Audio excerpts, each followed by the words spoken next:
4, 3, 2, 1. Hey guys, welcome to the Up and Adams show. Here with our guest, Kay Adams. Tua Tagovailoa, me. Oh, okay. Do you want to ask your With our host, Kay Adams. What questions do I ask? I'm sorry, who am I sitting next to right now? Is this shy, doesn't love the cameras? What is happening right now? I just created a TikTok account, so go check out my Vines.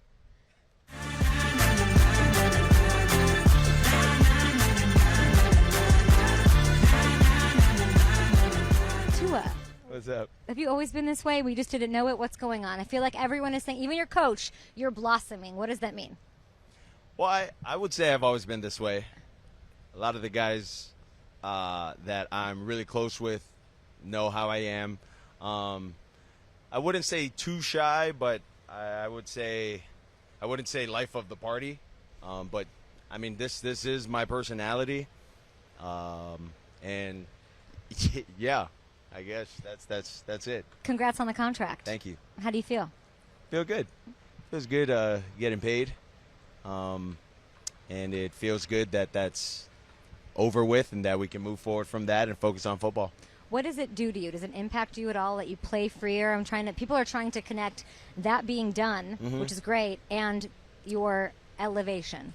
It is definitely life-changing for me and my family, definitely life-changing, but it also does take the stressors out of, do I go out there and in good faith we get something done, hoping I don't get hurt or whatever happens, or do I just wait it out for a practice or two and we get paid and we can go out there and just ball. You know what you earned with all that money? Every rep in this ridiculous 170-degree practice today. Why are you taking every quarterback rep?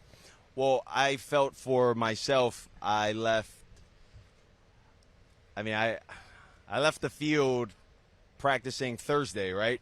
So Friday, Saturday, Sunday, about 3 days of no football for me, for the ones, essentially. And so I thought it'd be a good opportunity to just get back out here, hear the plays again, go through the reps, take the physical reps, make sure the guys can hear the calls, make sure I can call them the same way, and get back into the rhythm before we end up joint practicing with Washington. Yeah, I think it's all ahead of you. Holy moly. If you guys could just feel the energy that I'm feeling. What is it that I'm seeing out there and on clips online? A little bit of a mobile Tua.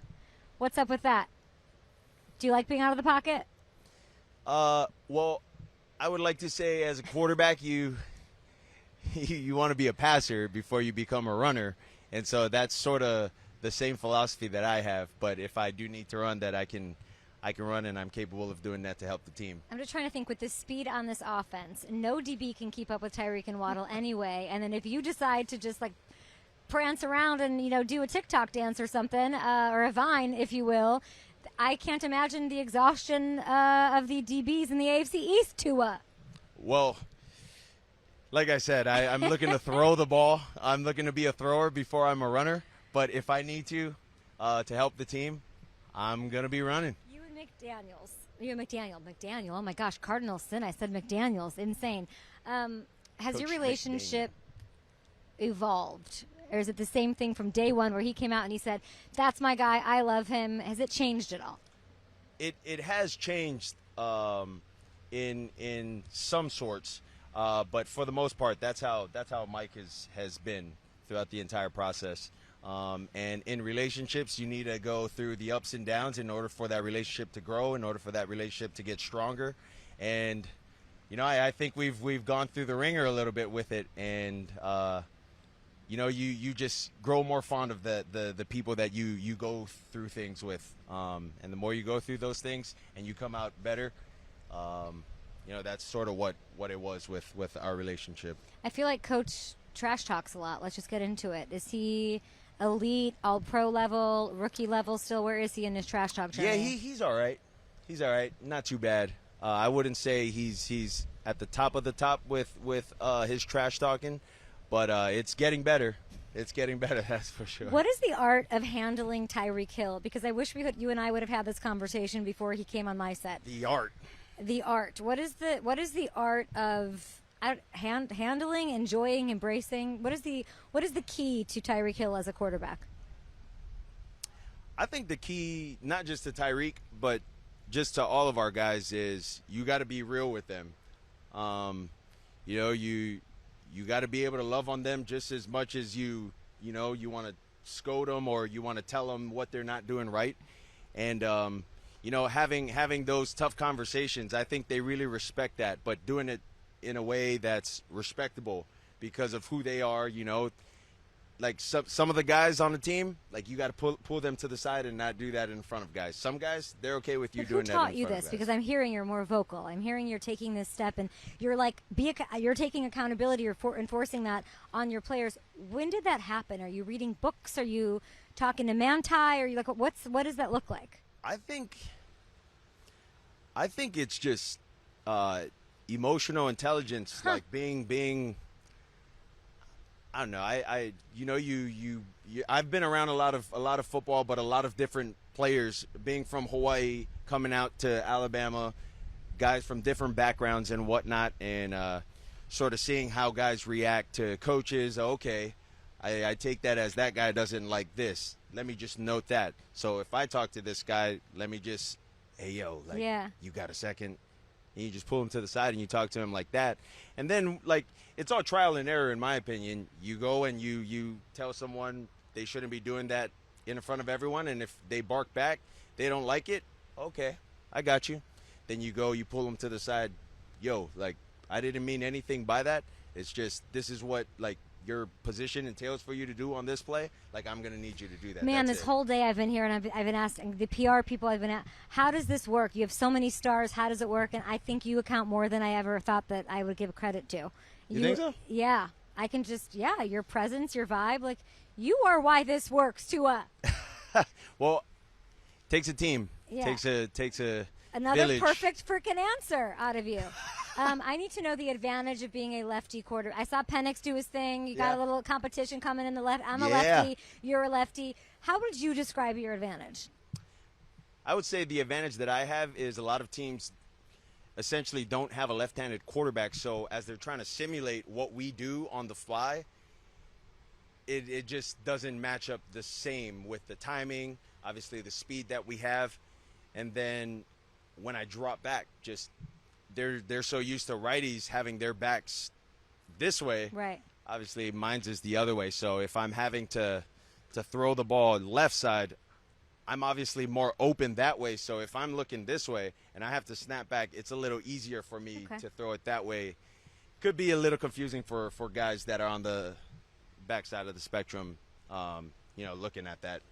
If they've seen right-handed it's a superpower, and it means you're the coolest person in the NFL because you're a left-handed quarterback. Basically, right? Yeah, essentially, so yes. That's basically what it means. Essentially what you just said. All these reps in practice, I talked to Coach, and I said, if I were you, I wouldn't play anybody in the preseason. Why? Oh, you want to play? Wait, you said what? I wouldn't play anybody. Oh, you wouldn't play anybody? No. Do you want to play? Yeah. I think it's good just for the I think it's good for all our guys to get some sort of reps. I can understand both sides, not wanting to get hurt, not wanting this or that. But then in game situations, whether it's pregame or whether it's a preseason game or not, they all play out the same. You got the fans. You got your routine of how you drive up, how you dress, how you go into the locker room, the music you listen to. And so you're kind of getting your frame of mind right going into that game, and then you have your first 15, you have your first 20 plays. You're going through it. You're walking through the sequences of, okay, if I get this, if I get that. It's just all of that. It's the mental gymnastics you go through all leading up to the game so that when you get into the game, it's like, I've had this rep many times. Do you think you'll play against the Commanders? I hope so. I mean, I was hoping to play last week, too. I thought you ran the show here. I heard this was a player team. You were like, I asked Coach, what does he even do here? If he, I mean, do you get told? Do you just get like a letter at your locker saying you're playing the first drive? How does that go? Well, we don't want to give away secrets, right? No, I don't know. I don't know just the dynamic of it. Well, the dynamic is Mike, the head coach. He's still the head coach, but as far as it being a player-led team, like we all discuss together, That's like awesome. what happens and what we all want to do and whatnot. But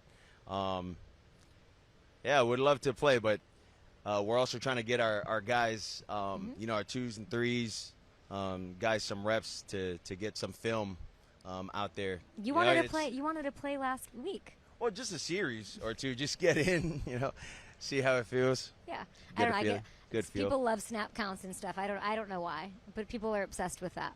Yeah, I mean, don't either. probably wouldn't have played a first quarter or a second quarter, but I would have played like a series or so. Yeah. Last one for you. Mm-hmm. Which one do you not like the most out of all the things that people ask you about, get wrong? What would you like to eliminate? Well, because I'm not on like Vine and TikTok too much, like I don't hear too much. So the bearer of bad news is Ann Nolan. So Ann Nolan tells me before I go up, hey, just letting you know, I hate to do this, but this person said this, that, or the other. So, like, if I were you, this is how I would respond. I'm like, okay, I got it. You're good. She's like, okay, you're good. So, I mean, I don't really hear too much, but I have the utmost confidence in myself and what I do, and Let's go. I mean I think that's all you need. And Are you on? Do you think Vine exists? What is the Vine joke? I can't Vine? let you go. Yeah, what is Vine? is Vine not TikTok or TikTok Vine?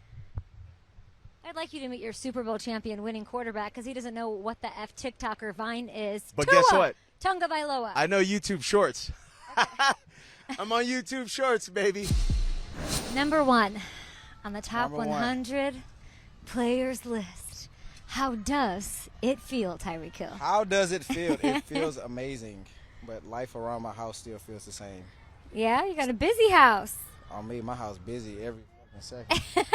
Busy practice. We're sitting here. I'm going to start with this. Since you are a Super Bowl champion, you are the number 1 on the top 100 list. Sprinter Noah Lyles. He said that Super Bowl champs should not consider themselves world champions. What do you think of that? Noah Lyles can't say nothing after what just happened to him. You know what I'm saying? Then he want to come out and pretend like he's sick. I feel like that's like horseradish. So, is this for real right now? Yeah. Oh, so for him to like do that and say that we're not world champions of like our sport says like, come on, bro, like just speak on what you know about. You know what I'm saying? And that's track. Would you like feel to me? race him when he gets home? I will beat Noah Lyles. You think so? I will beat Noah Lyles. Like by a lot? No, I wouldn't beat him by a lot, but I would beat Noah Lyles. I'd like to see that happen. And guess what? When I beat him, I'm going to put on a COVID mask Oh, my God. and let him know I mean business. Because And I you're- do mean business. You're the world champion. You're number 1 on the top 100 list. Come Tell me on, about man. practice today. I saw Tua didn't get any rest out here. No backups got any reps. What's with that?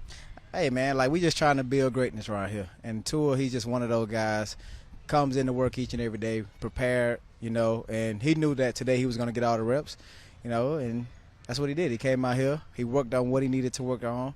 You know, he told the receivers what, you know, we needed to work on and where we needed to be at, and it was a great day for all of us, man. So I love days like this, you know. Like days like this, we ramp it up at the beginning, then we kind of slow down at the end, Okay. you know, so it's a great day. I want to talk to you about something that I hear from every NFL coach, GM, elite player. They say, when I bring up Tyreek Hill, I promise you, the first thing I hear is he doesn't get any credit for how intelligent and how high his football IQ is. Do you feel the same way? Oh, yeah, man. A lot of people don't know that I scored a very high score on my Wonderlic test, you know, whenever I was doing it for the, like, draft. So a lot of people don't know that. But I guess I'll ask you this, because I think they overlook it for whatever reason, but also your athleticism, what you can do out on the field. Right. I'd like to ask you if you had like you're the best player in the NFL, Tyreek. If you had like a pie chart, right? And you had to say this percentage is my athleticism and this percentage is my IQ. What's what? Athleticism has to be like 99, bro. Like, I'm sorry. Like, nah. Well, so then you do get credit for your intelligence. It's only 1% of what you do. I just see you do things out there. You know where it's going. I'm picturing you as the chief against the Bills in that game. You found the hole. You made it happen. That takes it up here. Yeah, man. Like, I was very fortunate to have, like, some great coaches just being in the league, man. Coming in my rookie year, I had Coach Cully. He was a coach of the Texans, but he was my receiver coach my rookie year. And he always told me, like, the good receivers, you know, they only see one side of the field, meaning that I only see the corner and the safety on my side of the field. But the great receivers like Jerry Rice and so on and so forth, they see all four, you know, which is, you know, both safeties, both corners, or even if you got a nickel. And for me, like, I've always, like, held myself to, like, try to know, like, what the safeties are doing each and every play, because the safeties tell the story. You know, like, whenever you play against guys like myself, or when you play against the Dolphins, when we have so much speed, you know, you have to line up the right way. Like, either you line it up in cover four, you line up in cover two, or you got a one high safety. Because if you come down and try to disguise anything, we're going to run right by you. It's the truth. So I feel like you could be a coach. Ever thought about it? Yeah, I am. So I've been working on, you know, building my resume a little bit. A lot of people don't know, like, whenever I was playing in Kansas City, I was the assistant receiver coach for Lee Summit West. So I know Lee Summit. My sister-in-law is from Lee Summit High School. Okay. Come on now. Really? Yeah, I was doing that during the season. Like 2019, I was doing that. So I would go every day to practice, and then I would go drive to the games on Friday. It was amazing. Yeah. And now you're here. I think you maybe make these wide receivers better. They're trying to take you down. Let's get into this. The wide receiver competition / draft between co-captains, or not co-captains, between you and Waddle. I want to know who's on your team, and I want to understand the scoring system. So on my team, I have River, Braylon Saunders, Eric Ezukama. Okay. Who else do I have on my team? Oh, Anthony Schwartz. Who was your first round draft pick? Oh, River, Craycraft, all day. Okay. River, he's one of those guys that's going to always be in the right spot, and he just doesn't have many MAs, always reliable hands, and he will make a key block every single day. And the scoring system is easy. Block of the day, touchdowns are +3, player of the day is +5, which I typically get player of the day because I always go deep. And spectacular catches. What happened out here today? You even the score? Because Waddle was saying he's in the lead. Yeah. So believe this or not, we're down 6-7, and Waddle team pulled in front of us when we played in the game. So we also count the game too. So we do it like a little scoring system during the game. So how does it work with Tua? You have this guy who just wants all of y'all start. Everyone, he wants to keep everybody happy. Are you politicking to get the ball more? I mean, he has a lot to do with who's winning on this thing. Yeah, he does, man. But it's all about whoever can get open, like, within the time of the play. And usually that's me, because I get open so fast. Like, he has no choice. But he's like, oh, Reek's open, I got to throw it to him. So it's always like that. Tyreek, I don't understand, because last year Tua leads the league in passing. The deep ball has always been clicking. Now people are all of a sudden trying to tell me the deep ball really looks different. It's always been that way. It's always been like that. So has there been any, can I tell you the change that I noticed? Talk to me. I feel like he's being a little more mobile. He's getting outside the pocket a little more. And that means you're going to have to run a little bit more, which I have a feeling you like. What does it mean for the DBs that you're going to face this year? It's going to be scary this year, man. I can see a lot of improvements in Us's game, man. He's done a tremendous job on, you know, just really honing in on his craft, like, each and every offseason. And then, obviously, like, calling us, like me and Waddle and some of the other guys, to come work out with him, man. So it's been a beautiful thing, man, like, each and every year, just to be a part of his whole development from year 1 I've been with him to year 3. Like, I can say that this year, like, I'm going to call my shot. Like, he can be MVP candidate once again and even win the thing, man, because he's just that nice. Like, and I played with the best quarterback, which is Patrick Mahomes. Like, and I'm saying, like, he's up there in caliber-wise, I feel like, anyways. He has that. I just want to explain this is not a man who is changing his tune. This is a man who, as he got signed here, using your IQ, what you said, this is that dude. Yeah, he is. He is that dude. And a lot of people, like, they may give me a hard time and say, oh, Patrick is one of a kind. Yes, he is. Patrick Mahomes is one of a kind. He's one of those guys that can roll to the left and throw back to his right, cross his body and do all that special stuff. He's one of a kind. You're right. But I'm saying, as far as, like, a quarterback aspect-wise of, like, what you think about, like, a prototypical quarterback, Tua is that guy. You know, and I stand on the table for him, do whatever I got to him. It's awesome. You know, to say that, like, he's up there in caliber-wise when you want to say, hey, he's that guy. He can throw the ball. He has the mindset. Like, come on now, he's a Terminator. Yeah, and I think he'll be a little. It looks like he'll be a little mobile, which is really a tough thing for anybody to keep. Nobody's going to be able to keep up with you and Waddle and the speed. So come on now. Am I right a little bit? Come on now. Thank you. All right, I love that. Okay, you mentioned Patrick Mahomes. He was the 4th best player. We know how he's, doing this. What was the exchange in that top 5? You had CMC, you had Myles Garrett. I want to know who shot first. You texting Mahomes or him texting you? Nah, see, look, I ain't want to rain on his parade because I already know like what's going on there. You feel What do you me? mean? Chiefs fans already hate me or whatever because I won #1. But guess what though? I'm like Charleston White. I already got the back end. I already won the award. It's over, man. So y'all can go cry and rain on somebody else's parade because I'm Big Cheetah and I'm #1 in the NFL and there's nothing you can do about it. I didn't vote it. Your players on your team voted it because they know what's up, man. They know what's up. And I'm talking my trash this year, man, because you know why? Can't nobody guard me. I'm #1. And also, man, shout out to my family, my wife, my mom, my kids, everybody that supported me in this dream, man. Y'all said I could do it, but nobody else believed in me. #1. The #1 troll as well. I love how you just play with the media. You know, but I have a serious question. Does it hurt your feelings a little bit that KC has feelings for you like that? It's got to a little bit. Nah, not for real, man. Because like at the end of the day, I know football is just entertainment. You feel me? And I know that my job, like a lot of people, like it hurts. Like a lot of people are still out there hurt because I left Kansas City, and that's all right, bro. That's all right, bro. Yeah. You feel me? I'm doing well over here now, and y'all should be happy. You know what's what I'm the relationship with Casey? I love it. I love them. I love those guys. I love Pat. I love Kelsey. I love Chris Jones. I love Coach Reed. I love all those guys, man. You feel me? Like without Coach Reed, without the owner, Mr. Hunt, I wouldn't be in the position I'm in now. You know what I'm saying? And the fans that supported me through the years when I was there, that was amazing. You know, the ride was amazing. But here I am now in Miami being the #1 player, the hottest in the city. I'm the big chief in South Beach. Fins up. Are you better than Mahomes? Are you a better player than Patrick Mahomes? Yeah, for sure. I'm him. What's the argument? I'm him. My argument is that, look, come on, you got to understand, you got to look at it like this. Okay. Pat is great. He's great, obviously, for his team. You feel me? Like, they won 2 back-to-back Super Bowls, yada, yada. They did their thing, right? Now, you look at me. 2 back-to-back, 1,700, Pro Bowl, All-Pro, this, that, all-decade, this, consistency. All that, man. You feel me? And I'm doing this at 5'8", I'm going to call myself shorter now, 5'7", about 190. Come on, man. A lot of people said I couldn't be a receiver, and here I am doing this. I'm giving all the short kings out there hope. All the short kings across the world hope. You feel me? Tyreek Hill, you're. I don't even have to be here. I wind you up and you go. It's amazing. Do you think about the Hall of Fame? Nah, I don't. You don't? I don't. Oh, I hear the talk all the time. You're building a legacy. You're already a legend, right? Yeah. What do you want your legacy to be? What do you want to be remembered for? Well, on the football field, I want my legacy to be, hey, he was one of those guys that really changed the dynamic of receivers. Because obviously when I came in, receivers had to be like a certain size, a certain this, to be able to play the position.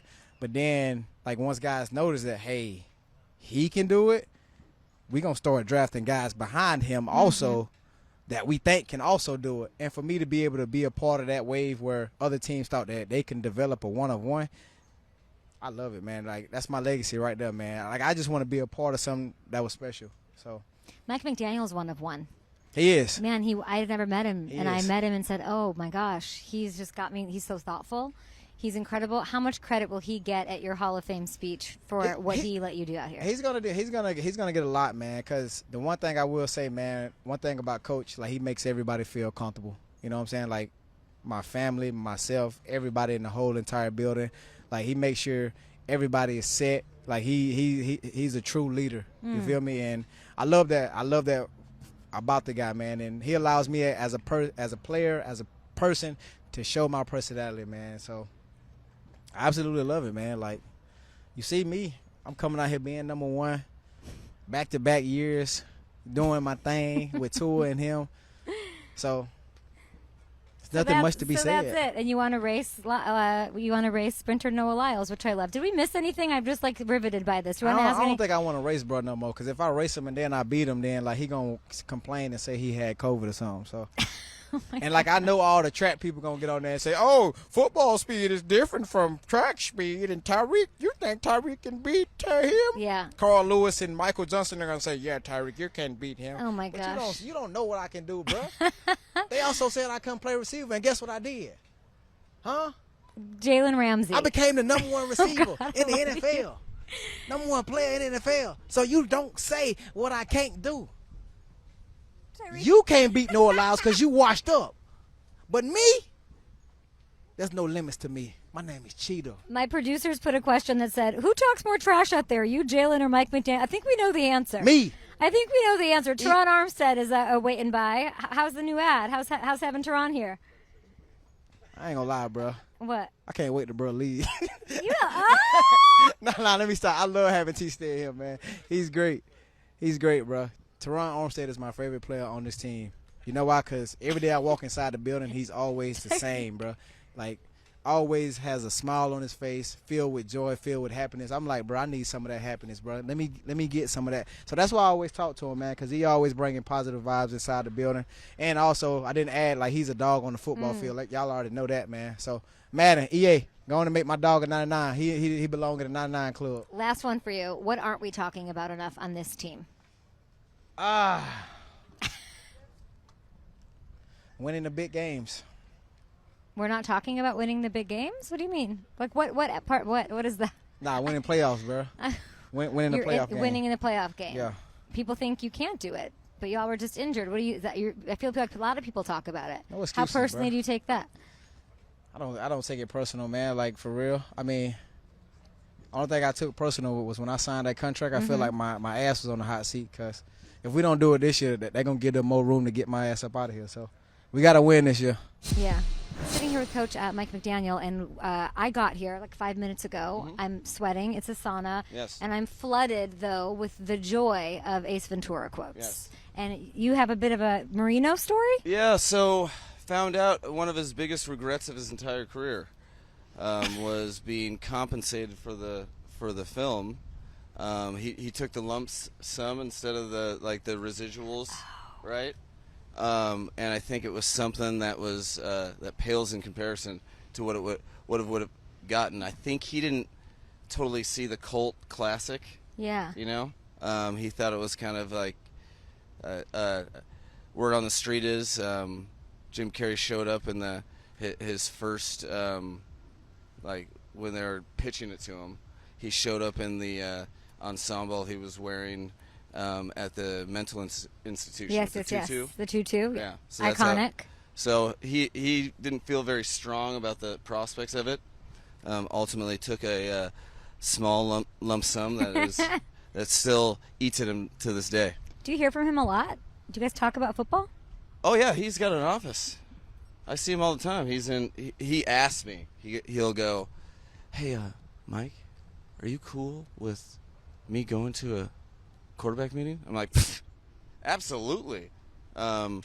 He's very, very humble, unnecessarily humble. If I had a boulevard that I exited off of to get to work, I wouldn't be as humble as he is. But he does a great job, and is at most of our practices, even the ones this hot.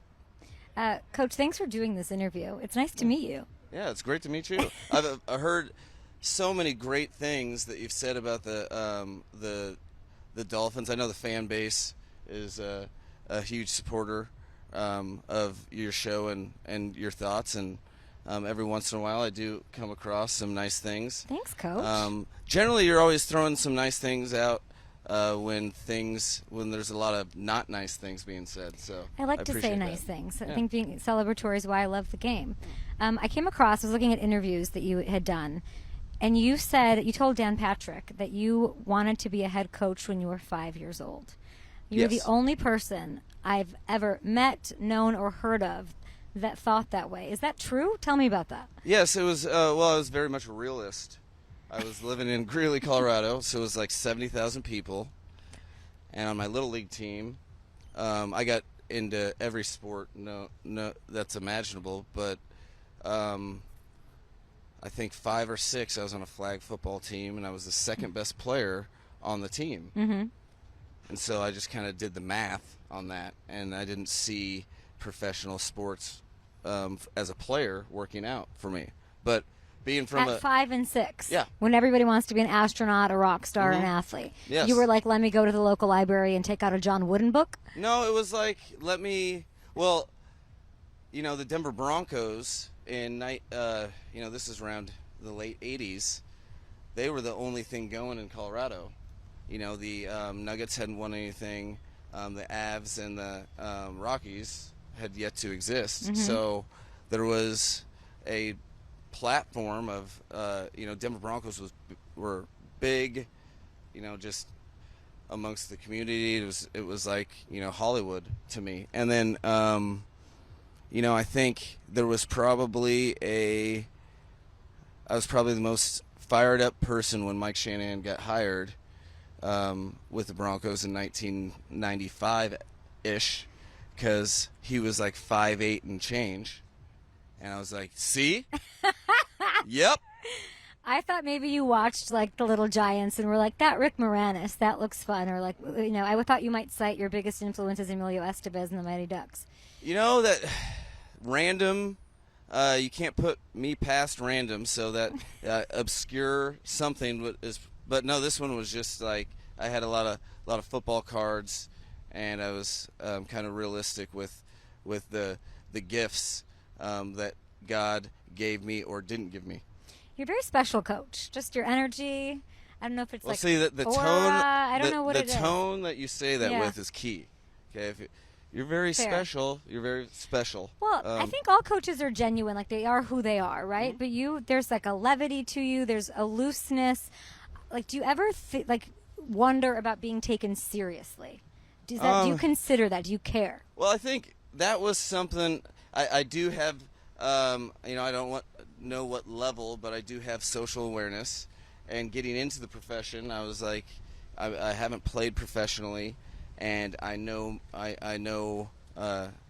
can forecast that pretty much 99.9% of people aren't associating me with football. So that it can be something that you let define you. Or for me, it was, well, I better know what I'm talking about. I better earn their respect and give them reason to listen to me. So I think that's one piece of that. And the other piece is like, it's a simple, I came up with the saying, to be your best self, you must be yourself, right? So I try, for me, I hold no punches. Like I'm myself 100% of the time. Yeah. For that reason, so that people aren't searching to figure out what version of their self that I want to see. No, it's I try to set the tone with, some things I think work. Some people probably call them cringy, whatever. I'm just myself, and that's because I want all people that I'm working with to operate on along those same lines. And I like that you're like that in front of the media too, because you give really thoughtful answers, and we obviously eat it up and we love hearing it. You got the it's a favor to myself, because and this to just us. in, fans, right, pay our salaries. ipso facto. The connector of fans, you should probably embrace, because if you want to make money doing your job, you need them. So Yeah. I love paying it forward to myself. Let's get to some football here. 2024 Dolphins. Okay. You, years ago, got this gig, and I loved that you were like, I'm here because of Tua. You took Tua in and said, I'm going to get the greatness out of him. What is one thing back then, because you only had to have a couple conversations with him at that point, watched a little tape, took this job. What did you not know? What was the pleasant surprise that you did not know when making that statement that you now know, and you're like, F yeah, this is pretty cool too? I think he has. I didn't know he has a strong coordination muscle memory. Okay. So there's a lot of things that we do offensively that have never before and hadn't up to the point asked quarterbacks to do, whether it's being in the shotgun, turning your back to the defense and doing some pirouette thing. And I didn't know any part of his physical game that way. And then I also, I have this one memory, we talk about it often. The first time, there was a lot made about the tape that I made, that I showed everybody that had eyes in the building, and showed him as well. Well, his disposition and him as a person when he came into my office, which was the first time that he came in my office, and watched that, you know, I saw a guy that was kind of looking at me, trying to figure out what I wanted him to, how I wanted him to behave, and just kind of you'd say shy version of himself that I think now, as you see him blossom as a player and as a person, it's always really cool to reflect on. So I didn't know that as well. So that's been a cool. So part he of the has process. blossomed. I'm hearing he's more vocal. He's coming out here saying we are a player-led team. We all need to be accountable for each other. So what is it that you do here, Coach? What do I do? I mean, it sounds like they're running the show themselves. Well, so it's I trick people into thinking that I work. Okay. That's the main focus. No, I think there's you want every coach wants player ownership. For some reason, people like to mask it when they have it. It doesn't make remember, I'm a coach facilitating their dream. Yeah. So the priority for me is that, okay, what do those teams look like that go the furthest, that the relationships are bound the tightest? Well, those are teams that, they have a lot of people that have played in the league will tell them a lot of wisdom, and one thing is always that it was a player-led team that led to something successful. So I think challenging guys, that they're ultimately accountable for everything that happens on the field, because they are ultimately accountable for everything that happens on the field. It's on their name. I think it's a good exercise. I'd say so, and it's clearly working for you in the way that you are genuine. You back-to-back playoffs. The story is injuries. I'm so curious, as someone who's here to facilitate their dreams. I love that. How does it change what happened last year? How does it change how you approach this year? And I'm including the preseason action, because I noticed you didn't play any of your starters. Yeah, no, I think that is. Well, first of all, you don't ignore it and just like, oh, bad luck. You try to control the controllables. I think that's an off-season study that involved pretty much every department that we have in terms of how do we better prepare, how can we control the things that we can control. And, I think that's we've adjusted our off-season rep counts. We felt pretty good about how we start the season from a soft tissue injury, which is really where you deep dive and how you're doing things. And we've tried to make the necessary adjustments so that we don't hit that mid to late season blip. Have you thought about not playing anybody in the preseason? Yeah, I mean, it always crosses your mind because you feel responsible for whatever happens on the field. I wouldn't play anybody. On the same token, like you're trying to balance that with, do you want the inherent anxiety that is induced by doing something abnormal, which would be playing tackle football for the first time since last January? There's a balance in that, because you want players to feel completely comfortable when you know that regular season happens, and the team is relying on people not learning as we go totally. So that it's a unique balance that you have to take. It is what it is. You have to play guys that most players at some point for their own confidence level, and you just take it case by case and know that whatever you do is not foolproof, and you're probably going to be wrong. That's being a head coach. Thoughtful as always. Can I ask you one more? Absolutely. You face this gauntlet this year, right? And you're, everyone, Shanahan and McVay, and who else are you facing? Over 6 weeks, LaFleur. But the one that stuck out to me was D'Amico. Yeah. Because it's you and him, and you guys practice against each other, opposite sides. Like, take me into what that matchup's going to be like, because I don't know that there's anybody who knows each other better than the two of you. Well, yeah, it is interesting because we're, our career paths, assimilating into a coordinator role and then quickly getting a head coaching job. Along the process, we're kind of, communicating daily about different nuances that give issues to our various schemes, and then having the retorts when you bring up those. I mean, there's to the point of knowing the whys and of their alignments to a closed tight end, and then him knowing like the nub side pressure package that like. I love this. I mean, it is. So you kind of just have to remind yourself in weeks like that I'm not playing. So let go of all this stuff that you know, and but it is a tricky thing that I'll probably have to write down and then rehearse myself before we match up that week. I can't wait. You're healthy. Here we are. We didn't even talk about the defense. I think it's super underrated. Hopefully everyone can be shot out of a cannon. I would say don't play anybody in the preseason, but do as you will. And we're approaching 24 past the hour, so I'm sure you've got a meeting to get to, huh? Like a press conference. It's not a big deal. Just other people waiting. Coach, I'm so sorry. I appreciate your time so much. I mean, the shoes, the watch, the vibe, it's all here with the Dolphins. Thank you so much. Thank you so much. Thank you so much. Goodbye.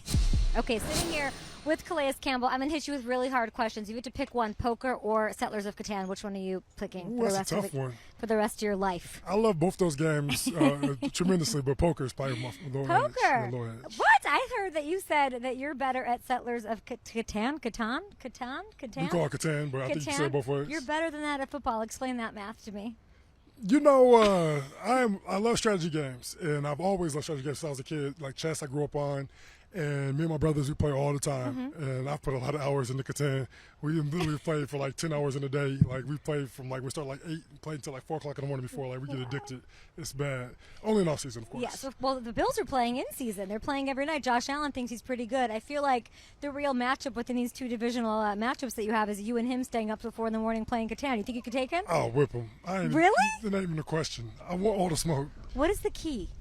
What is the key to winning that game?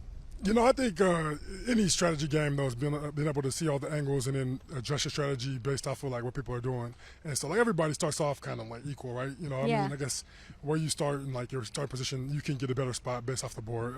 It all can change. But what makes me good is my ability to adapt, which I think also makes me good at football and everything else. You have to adapt to this shit because it is so hot outside. Oh my God, Calais, I'm looking at you and you're turning 38 in a couple weeks. This is, I believe, your 17th season. You're sweating insanely like everyone is. Why do you want to keep playing? Well, I love the game, and I think I'm still good at it, and I mean, as long as I love it, I'm good at it. Why not? Yeah. What else is there to do? I don't know. There's a lot. You're going to be on TV. What do you mean you're a media darling? You could go to the Settlers of Catan Championships. I don't know. You could win an Olympic medal. What is it about this team that lets you go out there, unleash it, give it your all? This team is definitely just a special team. There's so many personalities, so much talent.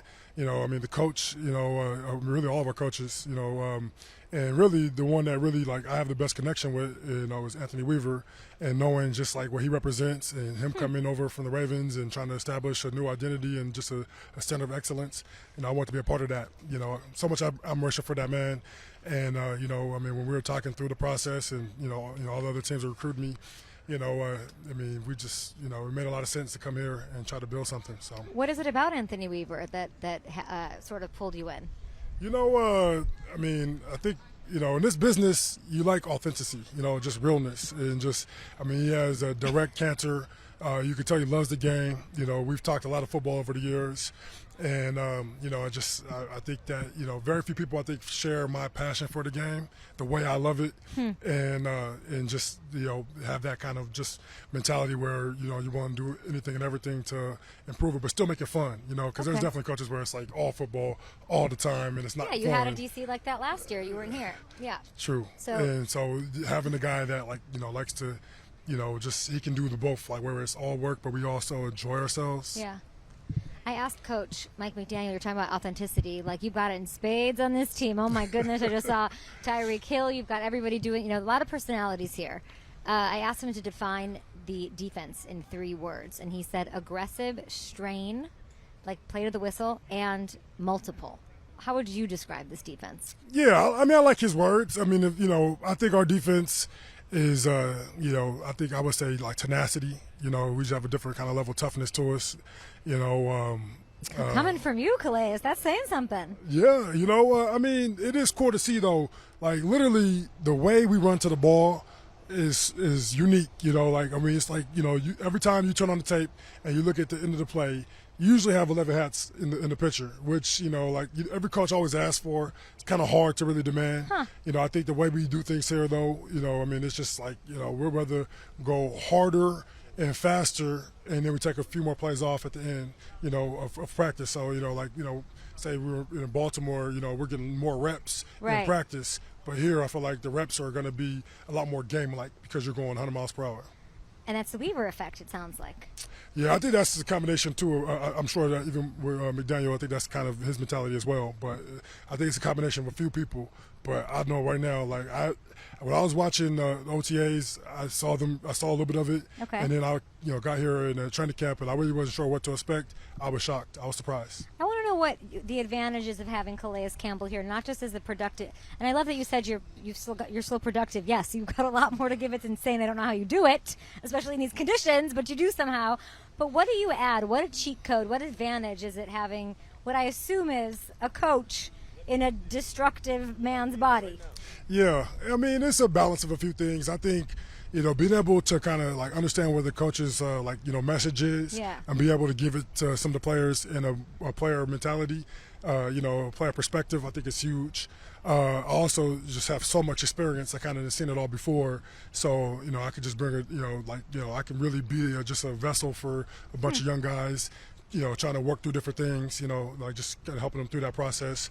I really love sharing knowledge. You know, I have a serving, you know, personality, and I love just being able to help people. Sometimes I could probably be a little over the top, and I help people more they really want to be helped. But most of the time it's, you know, because I really can see their potential, you know, and so, you know, if I'm a, you know, take my time away from my family and I'm gonna be here, I'm gonna do it at the highest level I know how to. And so I'm definitely trying to always work every different, you know, angle I can, try to make this team the best it can be, because at the end of the day, I see the potential and I really want to win. I want to win. You win the Super Bowl this year with this loaded team. It stays healthy. It fulfills its potential. That's a Super Bowl win. What do? Do you stay and play another year, or do you hang it up? You know, it's just a hypothetical. Yeah, hypothetically, I probably hang it. It's easy to say I hang it up right now. Likely, I'm going to hang it up if that happens. I'm, you know, right off in the sunset. We won a Super Bowl. Everything's good. I can imagine. I can see it happening. But I also know how much I love this game, and I'm gonna have some thoughts where I'm sitting here thinking to myself, like, could I go and do it again? You know, can we go do it again? You know, is it possible? So I say all that. Let's say you hang it up, which is what I would hope that you would do. Just, I don't know, I would never be out here like this if I were you, because you're a made man. There's no question. You're at the top of your game. Would you go in the direction of TV right away, or is coaching calling your name? What's that decision like? Yeah, that's easy right there. I will not be a coach. Yeah, I will not be a coach. No, I respect everything. You know, the coaches go through so much. To be a good coach, you have to spend so many hours, and I've dedicated so much time to this game already. When I'm done, I'm gonna be right where you at. You know. Cheers to that. Well earned, and you're so good at it. But I do want to get into. You know, we're just joking about this. This man has stuff to do here. You're a couple weeks away from your birthday, but you had 56 tackles, 10 TFLs, 6.5 sacks last year, 244 games played, the third most by a defensive lineman in NFL history. Wow. What is still, outside of a Super Bowl, for you maybe personally, what are you running for? What are you chasing? Well, the Super Bowl is like kind Sure. of the main thing. If you take away the Super Bowl, I mean, really, it's just, playing good ball. I mean, also, too, I guess, I would love to, when it's all said and done, end up in a place where the greats do and, being able to have a gold jacket. Talk to me, Calais. Let's go.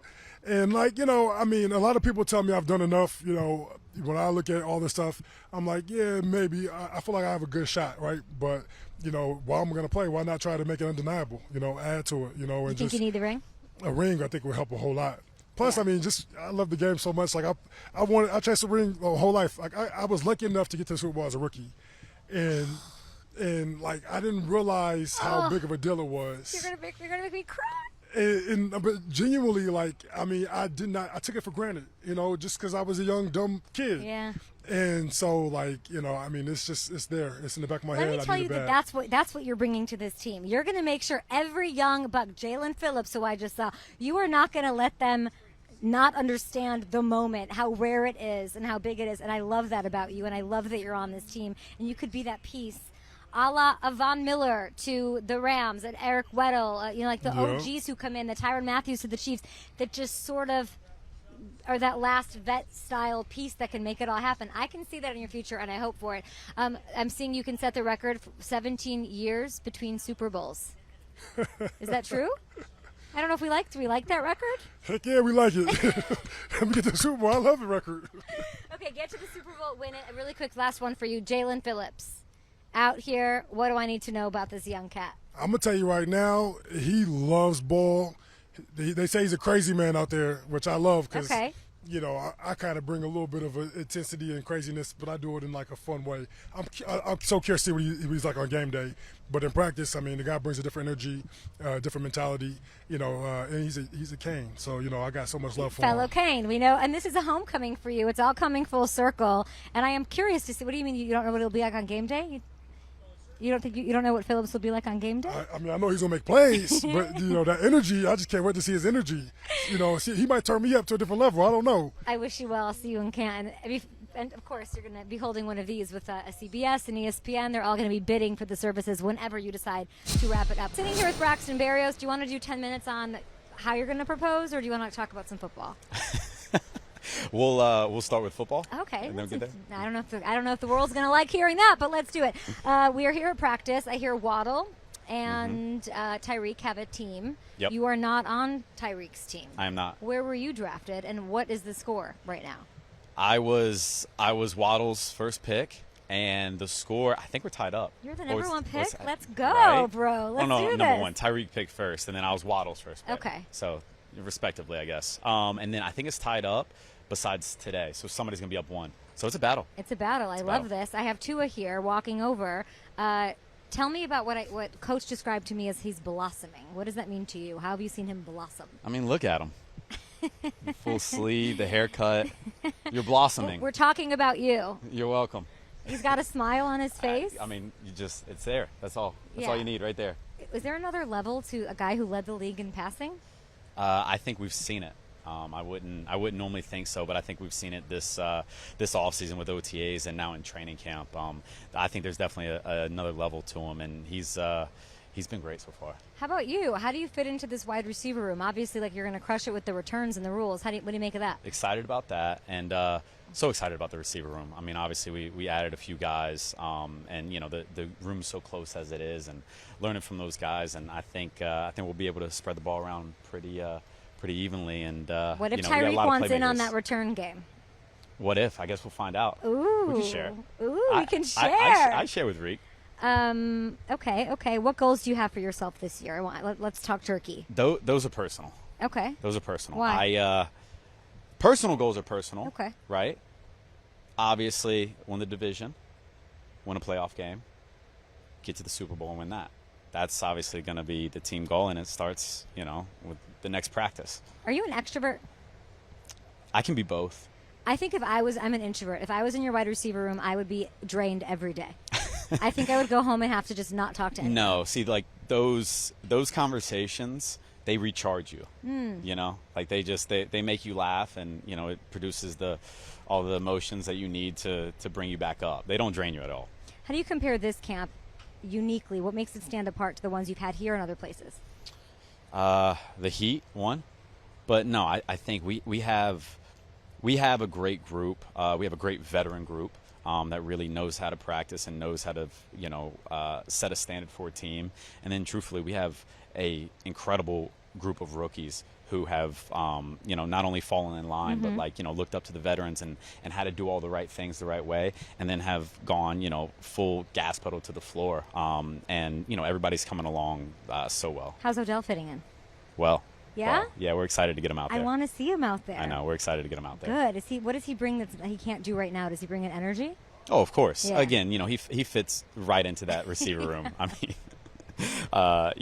very seamlessly. If I was Hard Knocks, I'd say I want to be in the receiver room of the Miami Dolphins. Yeah, no, it's fun. Like I said, we obviously very competitive. We learn a lot. We transfer a lot of information, and then there's jokes that go on the entire meeting, every single meeting. I feel like this team just thinks they're going to waltz. Maybe because they talked to Tyreek Hill, but they're just going to waltz to the Super Bowl. It's just what's going to happen. No, we know that's not the case. We know all the narratives out there that we have to change, and we know obviously it starts here, and we have to go out there and we have to win every game. This league's, it's hard to win in this league. Pretty easy to lose, and we know we have to go take it. You got that Patriot way about you still, Braxton. You do a little bit. It's not a bad thing. Yeah, that's not a bad thing. Why don't you listen to your coach?